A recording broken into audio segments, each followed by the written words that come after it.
వ్యాప్తంగా పలు హోటళ్లలో నాణ్యత లేని పాడైపోయిన ఆహారాలు విక్రయిస్తున్నారు. అలాగే కిరాణా షాపుల్లో సైతం గడువు తీరిన పదార్థాలను విక్రయిస్తున్న అధికారులు పట్టించుకోవటం లేదు.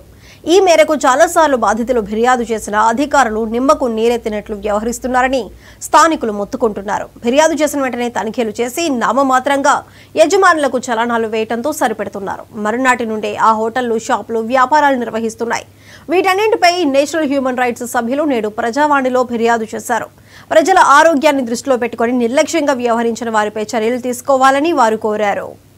హ్యూమన్ రైట్స్ కౌన్సిల్ ఎన్జిఓ సంస్థ అధ్యక్షులు నక్క గంగారాం గారు ఈరోజు మా సంస్థ సభ్యులందరూ కలిసి ఈరోజు ప్రెస్ మీట్ పెట్టడం జరిగింది. జైత్యాల పట్టణంలో జరుగుతున్న కల్తీ ఆహారం, కల్తీ ఫుడ్ వలన ప్రజల ఆరోగ్యాలు దెబ్బతిని కొంతమంది చావు బతుకులు కొట్టుమిట్టాడుతున్న ఇక్కడున్న అధికారులు కానీ, ఫుడ్ సేఫ్టీ అధికారులు కానీ ఎవరు కూడా పట్టించుకున్న పాపాన పోతలేరు.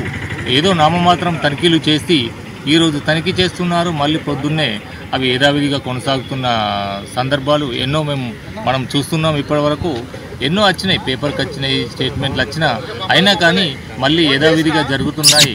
దీన్ని తక్షణమే ఉన్నతాధికారులు స్పందించి ఖచ్చితమైన చర్యలు తీసుకొని ప్రజల ప్రాణాలు కాపాడాలని చెప్పి మా national human rights council NGO తరఫున మేము ప్రభుత్వాన్ని, ఇక్కడ ప్రజలను, మేము అధికారులను కోరడం జరుగుతుంది.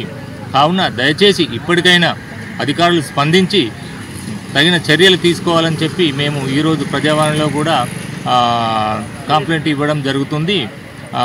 అందరూ సహకరించి ఇలాంటి చర్యలు జరగకుండా అందరూ కూడా కలిసికట్టుగా ముందుకు పోయి అటువంటి అన్యాయం మీద, అక్రమాల మీద మా NHRC national human rights council NGO సంస్థ ముందుండి మరి ముందుకు తీసుకుపోతామని చెప్పి ఈ సందర్భంగా నేను తెలియజేస్తున్నాను. Thank you. National human rights council NGO సంస్థ